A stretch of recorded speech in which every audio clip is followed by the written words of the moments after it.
사랑하는 성도 여러분, 오늘 설교 본문인 하이델베르크 교리문답 제3주일은 제1주일을 고백한 사람이 자기의 과거를 이렇게 살펴보면서 돌아보는 내용이에요.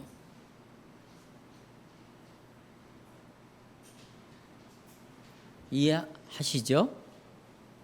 제1주일을 고백했어요. 살아서나 죽어서나 나의 유일한 위로가 뭐냐?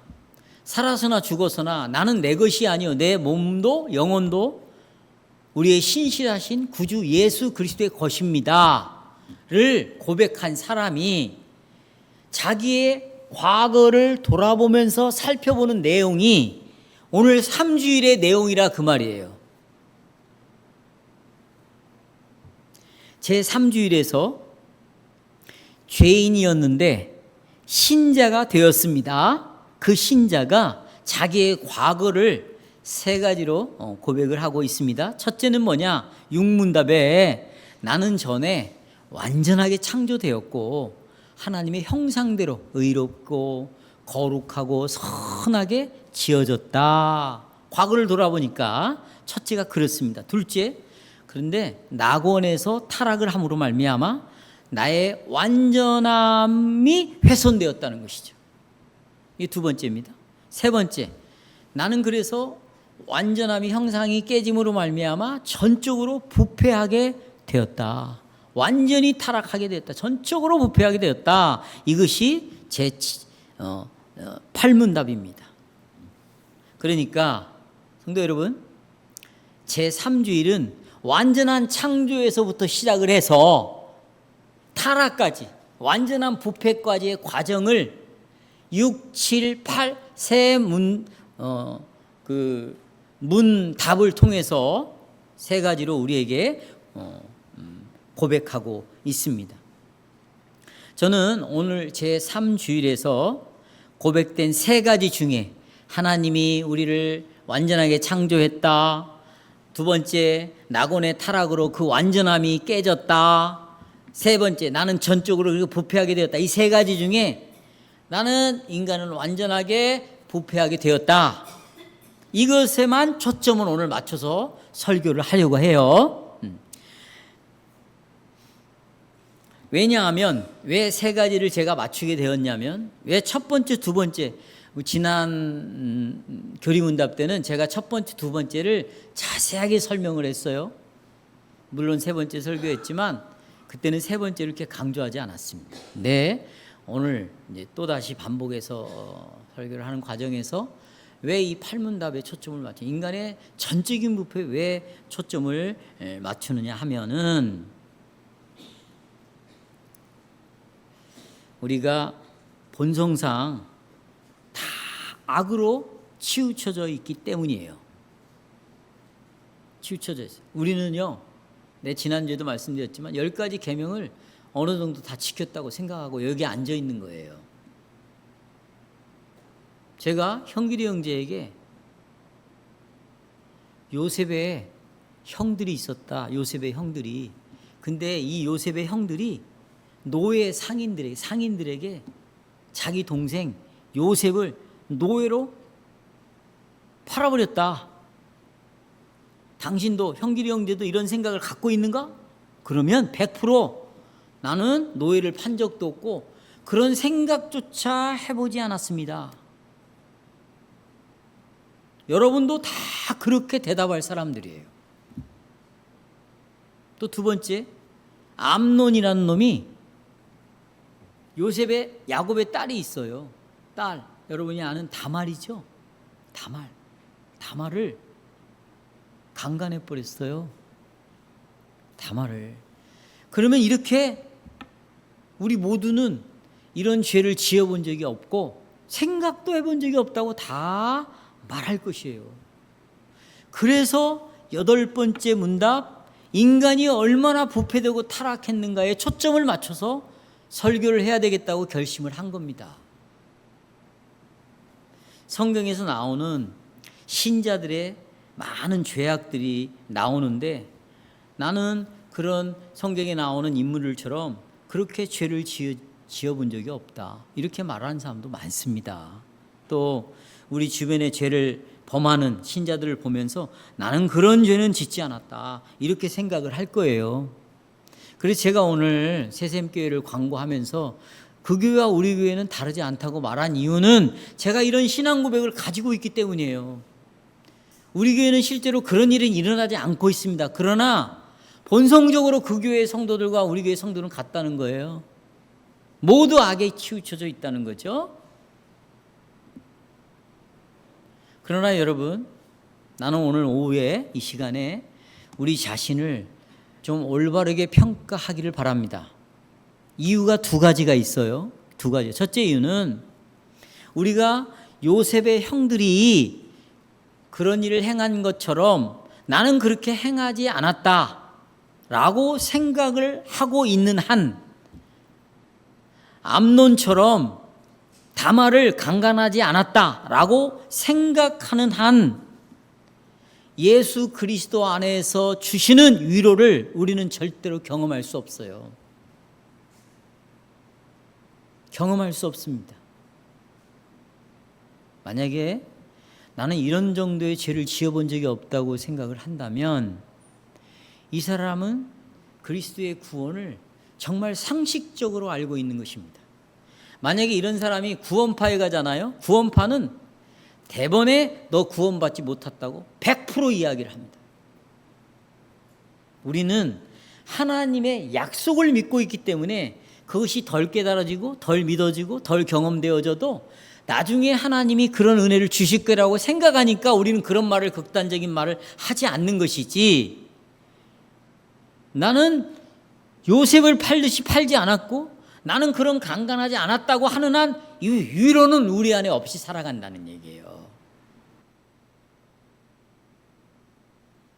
이런 위로의 복락 가운데에서 살고 죽기 위해서 당신은 무엇을 알아야 됩니까? 이 주일에 세 가지를 말씀드렸죠. 죄와 비참함이 얼마나 큰가, 이걸 알아야 위로를 받고 산다는 거예요. 또 이 죄와 비참함에서 어떻게 우리가 구원을 얻었는가. 셋째, 이 하나님의 놀라운 구원에 어떻게 감사하고 살아갈 것인가를 우리가 고백했습니다.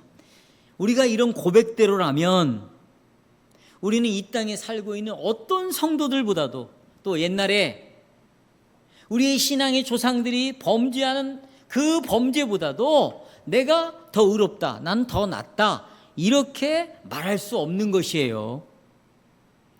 우리 자신을, 이것이 바로 첫 번째 올바르게 우리 자신을 평가하는 이유고요. 두 번째 이유는 보십시오 여러분, 우리도요 내가 지적하는 사람들처럼 똑같은 죄를 짓고 있어요. 또 보면 똑같은 죄를 짓고 있습니다. 그런데도 정말 죄를, 자기가 지은 죄를 슬퍼하고 있고 회개하는 사람을 가리켜서 그 사람의 신앙을 가로막아 버리는 거죠. 왜? 나는 그런 죄를 지어본 적이 없다. 너는 그런데 왜 그런 죄를 짓고 사냐? 너는 왜 그렇게 생활을 하고 있냐? 이거예요. 이렇게 말하는 사람은 그렇지 않아도 괴롭고 힘들고 이 죄로 인하여 굉장히 하나님 앞에 불편한 관계를 맺고 있는 이 사람을 가로막아 버리는 거죠. 가로막습니다.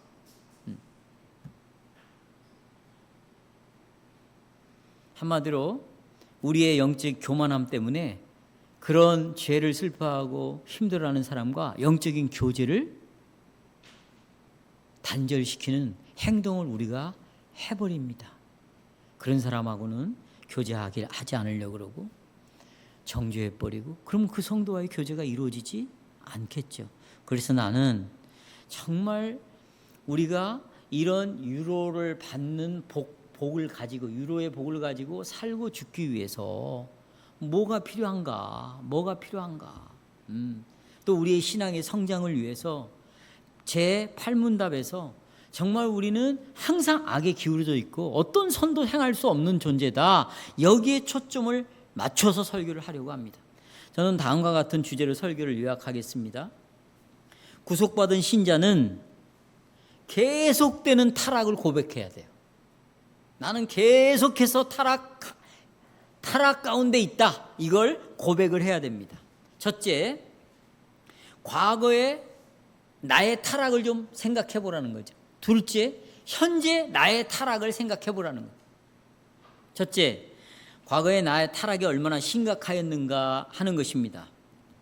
여러분, 인간의 전적인 타락이라는 이런 말씀을 들었을 때 우리는 굉장히 부정적으로 생각을 해요. 아니, 언제까지 인간의 타락을 말하는 거냐? 이제 타락 이야기는 그만하시오. 그리고 우리가 어떻게 살아야 할 것인가 적극적으로 우리에게 말해 주십시오.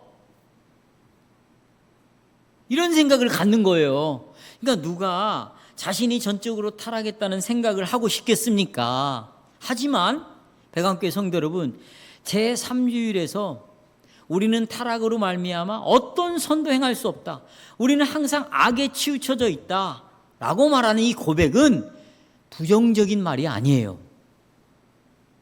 부정적인 말이 아닙니다. 이 교리는요 굉장히 긍정적입니다. 왜냐하면 들어보세요.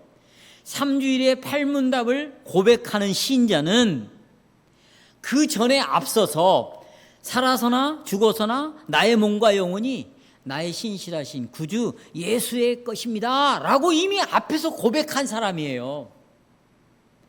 율법보다 복음이 먼저 있었던 것처럼 두 돌판 십계명보다 먼저 위에 속죄소, 시은좌, 자비의 자리가 먼저 위에 있었던 것처럼 우리는 먼저 나는 예수의 그리스도의 것입니다 라고 고백을 했어요.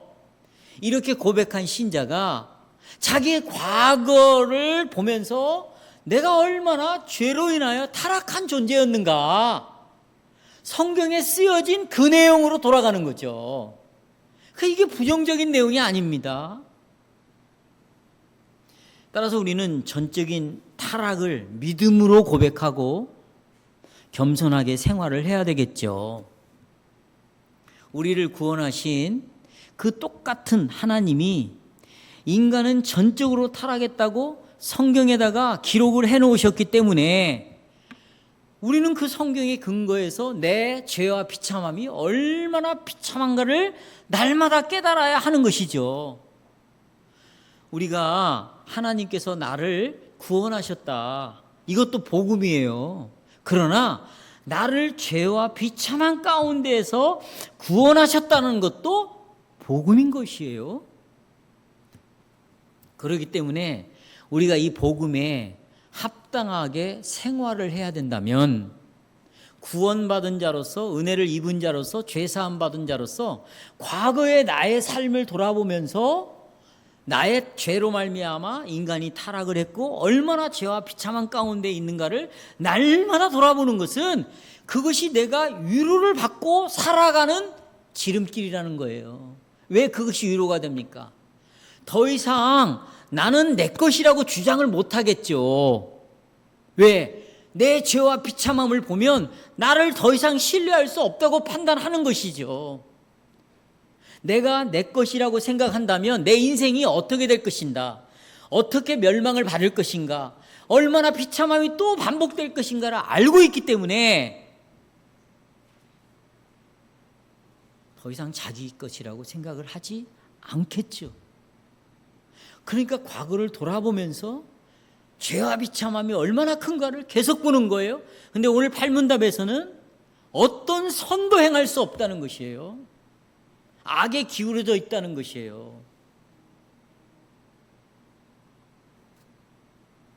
타락은 죄로 인하여 온 것입니다.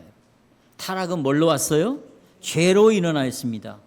이 말은 그냥 여러분 알고 있는 것 같죠? 아, 나는 다 알아. 그래, 죄로 인하여 내가 타락을 했지. 이 말이 무슨 뜻입니까? 여러분 보세요. 내가 죄를 지음으로 나는 이제 점점 악해지고 있다, 이런 말이 아니에요. 내가 타락으로 점점 나는 더 악한 사람이 돼가고 있어, 이런 뜻이 아닙니다. 또 내가 죄에 빠짐으로 나는 이제 악하게 되었어, 이런 뜻도 아니에요. 타락은 뭡니까? 팔문답에 정확히 말하고 있어요. 타락은 어떤 선도 행할 수 없어요. 항상 어디에 기울어져 있어요? 악에 기울어져 있어요.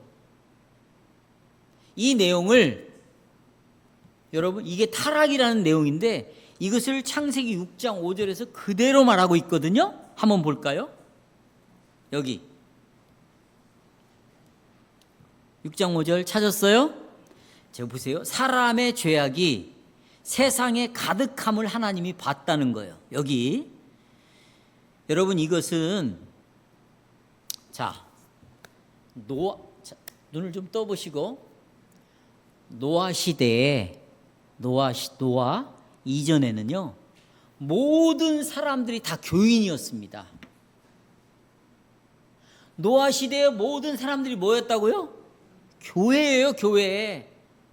전 인류가 다 교회 성도였어요. 언약의 백성들이었습니다. 이걸 우리가 분명히 지금 이해하고 있어야 돼요. 그런데 그들을 보면서 5절에 보십시오. 5절.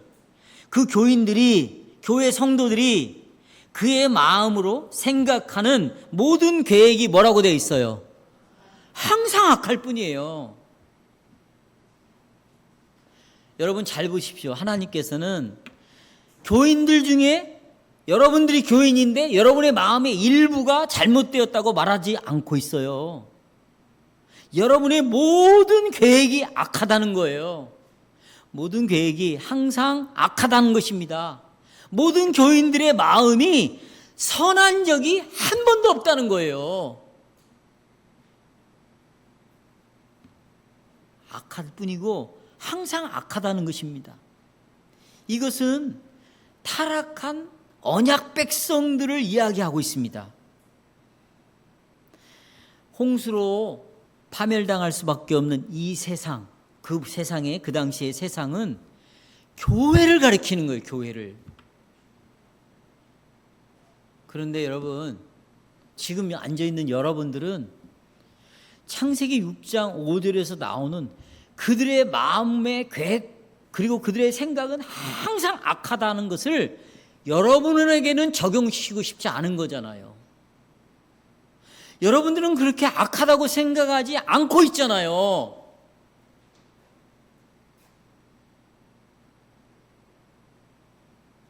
물로 심판받기 이전에 노아 시대의 사람들의 교훈과 여러분이 교인이라는 건 같은 거예요.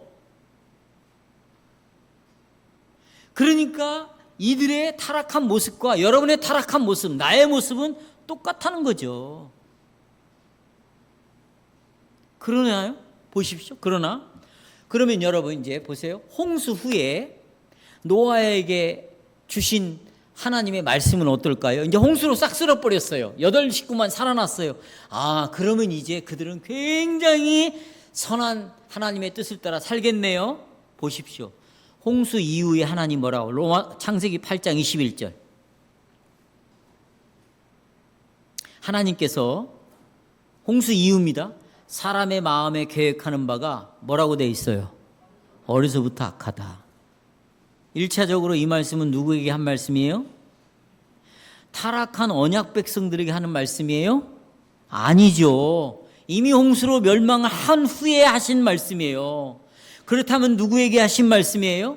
홍수로부터 구원을 받은 남은 자 8명에게 하는 말씀이에요.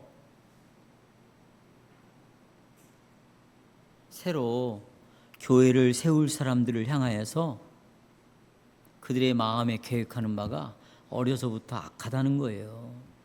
여러분, 노아는 그 시대의 완전한 자라고 말하고 있습니다.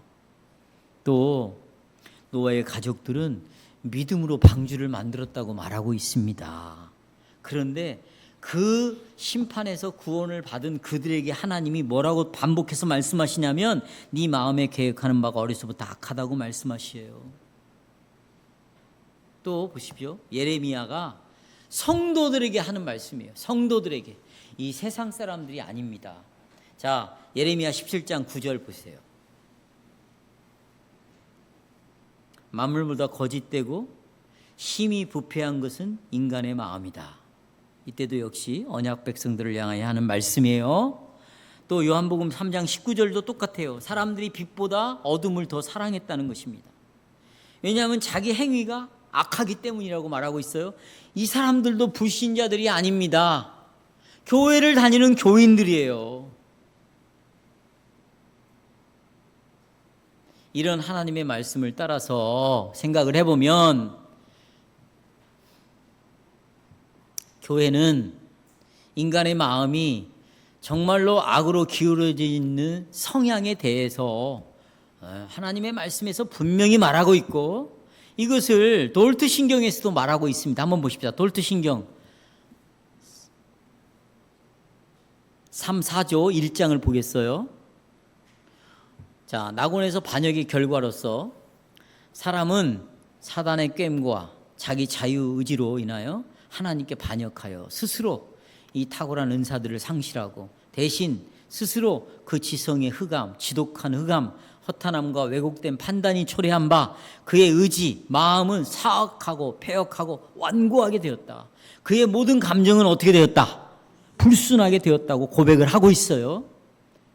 또 우리 팔문에서 그렇다면 우리는 심히 부패하여 전혀 어떤 선도 행할 수 없으며 온갖 악으로 치우쳐져 있습니까? 구속받은 신자들의 질문을 한 거예요. 구원받은 자들에게. 답은 뭐예요? 예. 우리가 하나님의 성령으로 거듭나지 아니하는 한 참으로 그렇습니다. 거듭나지 아니하는 한 본성적으로 우리는 타락하여 선행할 수 없고 모든 악으로 치우쳐져 있습니다. 이것이 우리의 고백입니다. 여러분, 하나님은요 야곱을 불렀어요. 그리고 야곱과 나는 네 하나님이고 너는 내 백성이야. 야곱은 언약 백성이에요. 거듭났다니까요. 구원받은 사람이라니까요. 근데 야곱은 속이는 자예요. 사기치는 사람입니다. 동일하게 성경은 여러분과 나에게 너도 야곱과 같은 짓을 매일매일 하고 있다고 말하고 있는 거예요. 너는 속이는 사람이라고 말하고 있어요. 너는 매일매일 사기치고 있다고 말하고 있다니까요. 똑같다고 말하고 있어요. 항상 악에 기울어졌다고 말하고 있어요. 너에게서는 어떤 선도 나올 수가 없는 존재라고 우리에게 말하고 있다는 거죠. 구원받은 나에게, 성령으로 거듭난 자에게 이렇게 이야기를 하고 있다는 거예요. 아멘이십니까?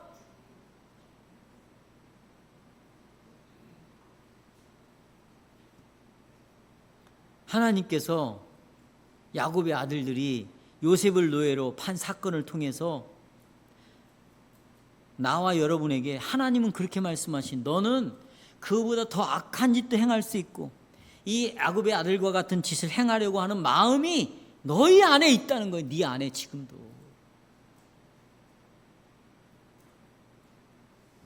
그래서 이 교인들을 평가하는 하나님의 판단은 만물 중에 가장 거짓되고 부패하고 냄새나는 마음을 너도 갖고 있고 우리 모두가 교인들이, 백안교회 성도들이 그것을 다 갖고 있다고 결론을 내리고 있습니다.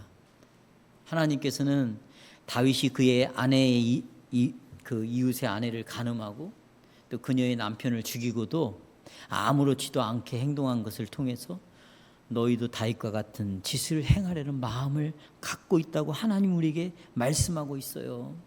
그런데 이런 말씀을 듣고 있는 여러분과 저는 나는 이런 악한 짓을 하려고 생각도 안 했어. 근데 저 목사가 왜 그러지? 응? 이런 말씀은 나에게 해당이 안 되는 말씀이지. 이건 세상에서나 일어날 일이지. 이건 나쁜 놈들이나 하는 일이지. 이렇게 우리는 다 생각할 거라고 지금. 그러나 그리스도 안에 사랑하는 형제자매 여러분, 하나님께서는요 여러분이 생각하는 것과 전혀 다르게 말씀하십니다. 하나님께서는 이런 죄를 지은 신자와 여러분과 저를 동일하다고 말씀하고 있습니다. 우리의 마음에 생각하는 의도가 항상 악할 뿐이라고 우리에게 말하고 있어요. 여러분이 입에서 오늘 들은 말씀을 가지고 나는 이런 진리를 깨닫다 저런 진리를 깨닫다가 아무리 말을 해도 본성적으로는 악한 존재라고 하나님 말하고 있다고요. 그러면 여러분과 저는 겸손하게 우리 본문 제3주일에서 고백한 그렇습니다. 하나님, 나는 힘이 부패했습니다. 전혀 어떤 선도 행할 수 없습니다. 온갖 악으로 치우쳐져 있습니다.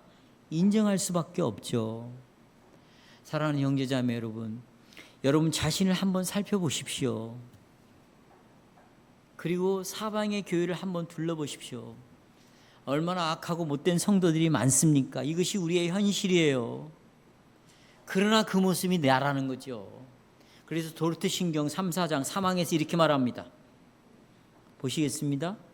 모든 사람은 죄 안에 잉태되어 본질상 진노의 자식으로 태어나서 어떤 구원의 선행을 할 수도 없고 악으로 치우쳐져서 죄 가운데 죽은 죄의 노예가 되었다.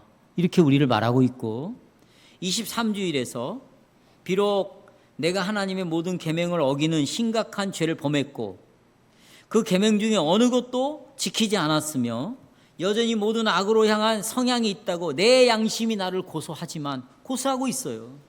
그러니까 이렇게 타락한 나의 자신에 대해서 여러분들이 한 가지밖에 반응을 보일 수밖에 없어요. 뭐라고요? 예, 맞습니다. 나의 마음이 너무 악해서 하나님이 나를 지옥으로 던지신다면 나는 이유 없이 지옥에 갈 수밖에 없습니다. 지금도 나는 그런 자입니다. 이런 생각을 갖지 않고 내가 뭔가 낫다고 이야기를 하고 상대방하고 대화를 나누니까 싸움질밖에 안 되는 거예요. 네? 왜 싸우는 거예요? 나는 너보다 낫다고 생각을 하고 너는 왜 나를 그런 사람으로 여기냐고 하니까 싸움이 일어나는 거잖아요. 부모 자식 간에도. 그렇죠? 그런데 아버지가 참으로 나는 어떤 선택할 수 없다. 나는 악에 항상 기울어져 있다. 내가 그 요셉을 판 형들하고 똑같고 다말을 강간한 암논과 똑같고 그런 심정을 가지고 자식을 대한다면 이렇게 우리가 신앙교육을 시킬 수가 없는 거예요. 너와 나는 똑같은 죄인이야. 이게 바로 비참함이다. 나는 너에게 선한 것을 보여줄 수가 없는 존재다. 그래서 아버지가 참으로 죄 용서를 받지 않으면 이 순간에 너에게 설 수가 없는 존재야. 이렇게 나가야지. 나는 오늘 예배 드렸는데 너는 왜 예배 빠지냐는 거지. 나는 이렇게 살려고 애를 쓰는데 너희들은 그렇지 않지 않냐. 성도 여러분, 지금 우리가 빠져있는 큰 수렁은 여기에요. 여기. 그러니까 우리 신우수가 제3주일에서 나는 주의 것이다고 위로를 받고 있는 자라고 거듭났다고 믿는 자들에게 다시 과거를 보면서 성경에서 일어난 이 비참하고 엄청난 일들은 지금 현재 내 모습이라고 다시 강조를 하고 있는 것입니다.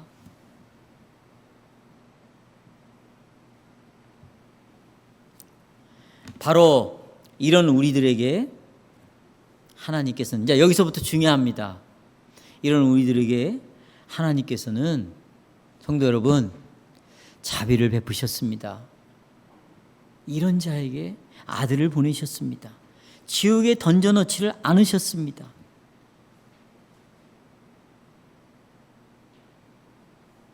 하나님께서는 여러분과 저를 볼 때 온갖 악에 치우쳐져 있다는 것, 또 어떤 선행도 할 수 없다는 것 하나님은 다 알고 계시고, 그럼에도 우리를 지옥에 던져넣지 않고 아들을 보내셨고, 이 아들을 통해서 우리를 구원해 주셨다면 여기에서 우리가 하나님을 부를 때 어떻게 불러야 되겠습니까?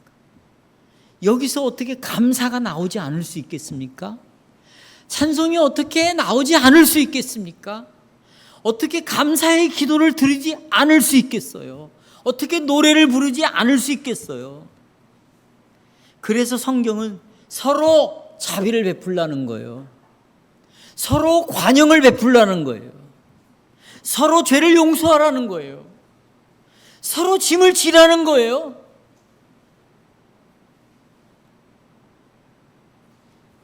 이것이 갈라디아에서 나오는 거죠.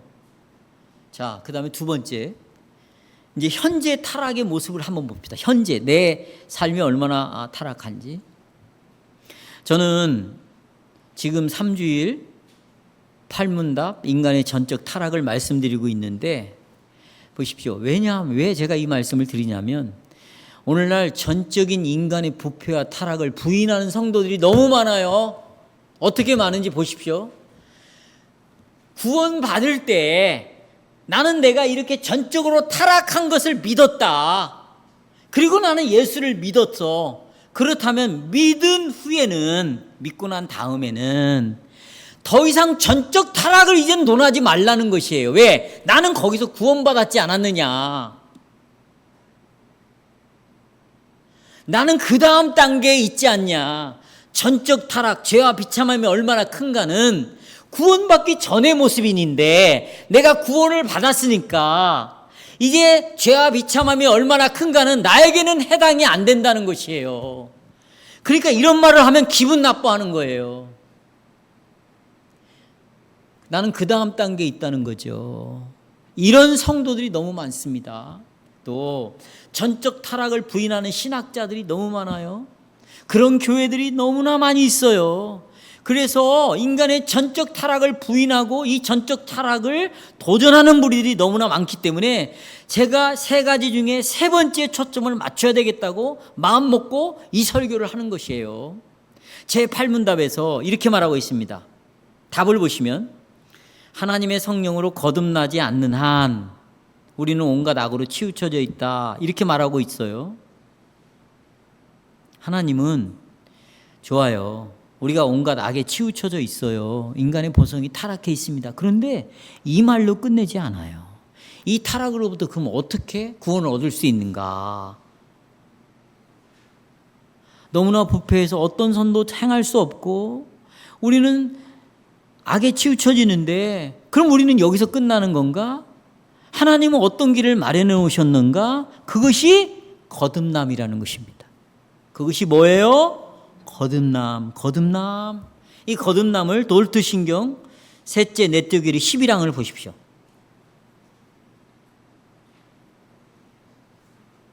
중생케 하시는 동일한 성령의 효력 있는, 그러니까 중생케 하시는 성령의 역사로 말미암아 어떤 일이 벌어지는가? 그는 성령은 사람의 마음 깊은 속에까지 통찰을 하셔서 닫힌 마음을 열어줘요.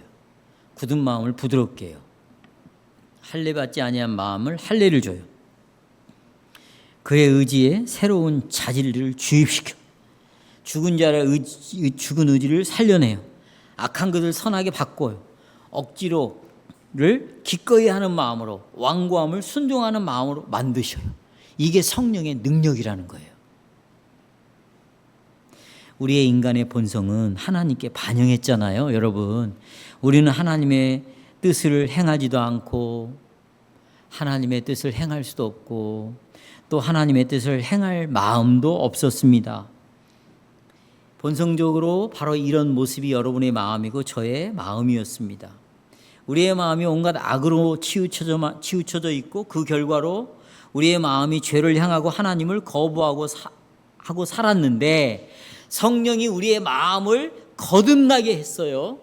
이것은 어떤 사건과 똑같다고 말하냐면 창조의 사건과 똑같대요. 또 예수님의 부활하는 사건과 똑같다는 거예요. 그만큼의 성령의 능력이 우리 마음속에서 일어났다는 거예요.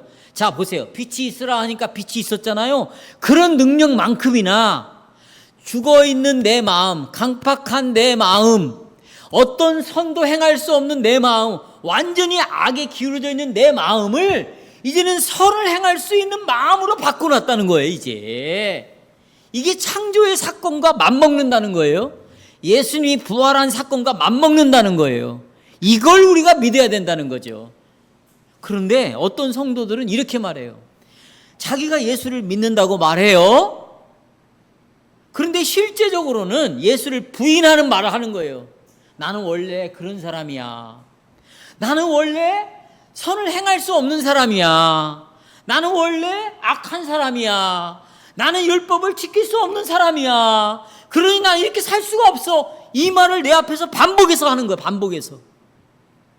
완전 자기 합리화죠. 그런 사람을 성령의 역사로 말미암아 여기 지금 나오잖아요.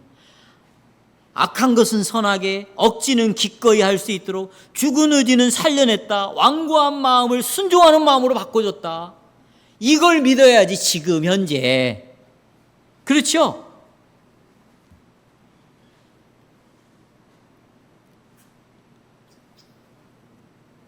그래서 여러분, 우리는 죄의 종로로 돼서 구원함을 받고 이제 선을 행할 수 있고 악과 싸울 수 있게 되었어요. 그러면서도 동시에 나는 결코 선을 행할 수 있는 능력이 내 자신 스스로에게는 없다. 나에게는 그런 것이 없다. 성령의 거듭남으로 된 것이고 계속해서 성령이 내 안에 역사할 때만 선을 행할 수 있다. 이거 아니에요. 그래서 갈라디아서 그런 삶을 5장 22, 24절에서 이렇게 말합니다.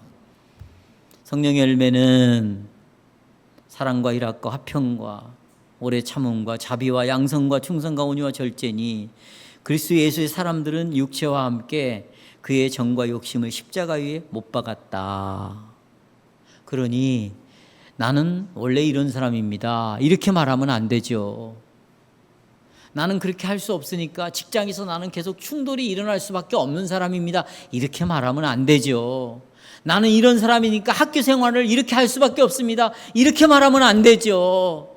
이 복음을 들어서 언약 안에 들어와서 세례를 받고 하나님의 언약의 약속의 표를 받은 사람이 나는 이렇게밖에 살 수 없습니다. 그렇게 말하면 안 되지요. 이제는 그렇죠?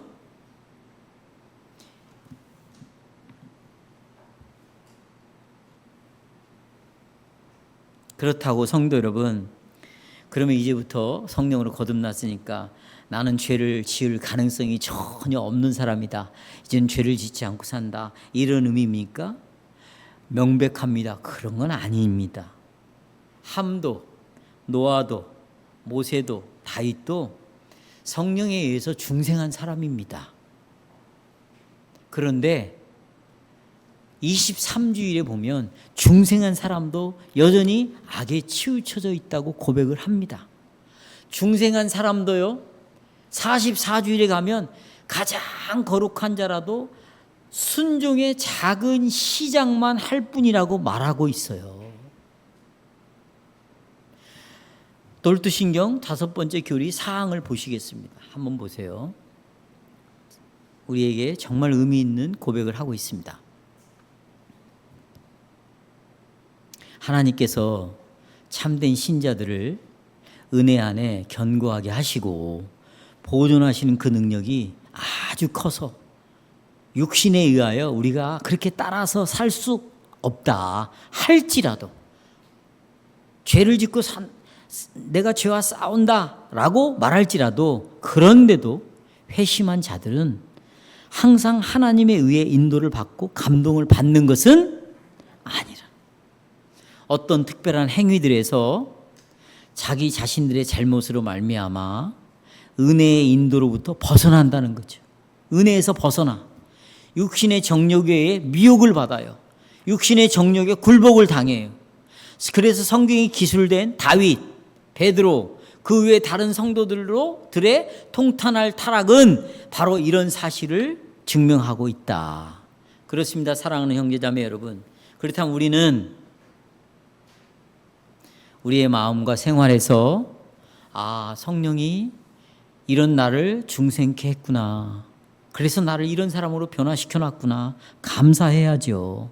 그러나 감사함과 동시에 중생한 사람도 심각한 죄에 빠질 수 있구나. 타락할 수 있구나. 그래서 놀트신경에 보면 5번째 교리 사항에서 그러기 때문에 죄에 빠질 수 있기 때문에 시험에 들지 않게 해달라고. 내가 죄와 싸워 이기게 해달라고. 그게 아니에요. 시험에 들지 않도록 하나님이 나를 보호해달라고 기도하는 이유가 여기에 있습니다. 백안교회 성도 여러분, 우리가 이번 주 당회에서도 또 오늘 아침에 예배 전에 예배를 위한 직분자들의 모임에서도 그랬지만 교인들 속에서 일어나는 그런 죄악들, 악에 기울어져 있는 모습들을 보고 절대 놀라지 말라고 그랬어요. 놀라지 말다. 그리고 내가 어떤 죄를 지었을 때도 당황해서는 안 된다. 왜? 내 자신 안에, 다른 사람 안에 여전히 선한 것은 없어요. 성령이 그렇게 하시니까 되는 거지. 선한 것은 없습니다. 선한 것을 기대하는 것이 망각이지. 이것이 실수지. 그렇기 때문에 우리가 죄를 지은 형제 자매들을 멸시해서는 안 됩니다. 왜냐하면 나와 여러분도 여전히 동일한 죄를 지을 수 있기 때문입니다. 대신에 갈라디아에서 이 말씀을 명심하셔야 돼요. 특별히 범죄한 자가 있으면 온유한 심정으로 그 사람을 바로 잡아주라는 거예요. 왜? 그 형제를 그것이 지키는 방식이라는 겁니다. 그를 바로 잡아줘라. 그것이 형제를 지키는 것이다. 근데 바로 잡아줄 때 교만함으로 바로 잡아주지 말아라.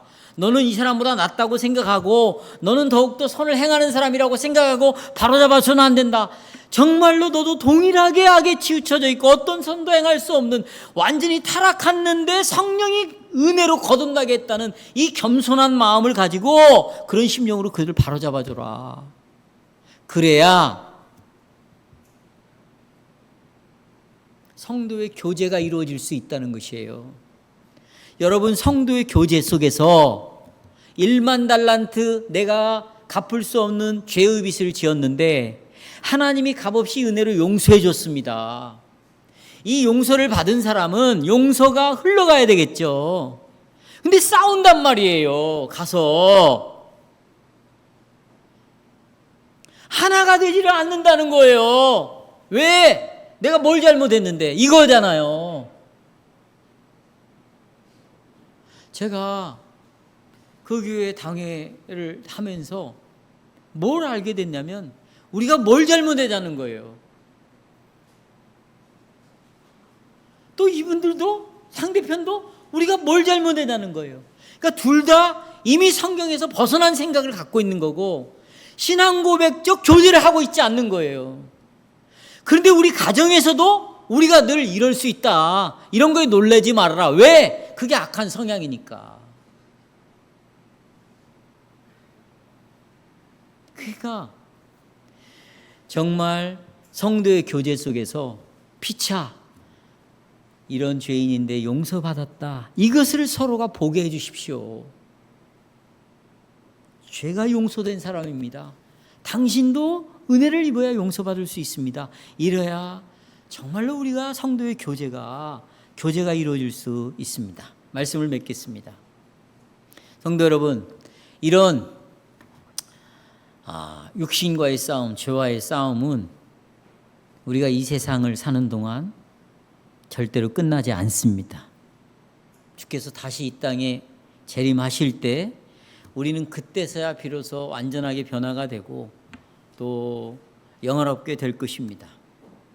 우리의 이 낮고 천한 몸, 여전히 선을 행할 수 없고 죄에 기울어져 있는 이 몸이 영광스러운 몸으로 변화되려면 주님이 이 땅에 오셔야 됩니다. 그때는 더 이상 이런 죄와의 싸움, 이런 죄로 인한 연약함, 그리고 우리가 짓고 있는 죄는 더 이상 없을 것입니다. 그리고 제3주일에 이 세 가지의 내용, 우리는 어떤 선도 행할 수 없다, 악에 치우쳐져 있다, 우리의 이런 모습은 주님이 이 땅에 재림하시게 되면 과거의 역사로만 남을 것이고, 그리고 주님이 재림하시게 되면 우리의 생각과 말과 행동으로 완전하게 하나님과 교제를 이루며 찬양할 것입니다.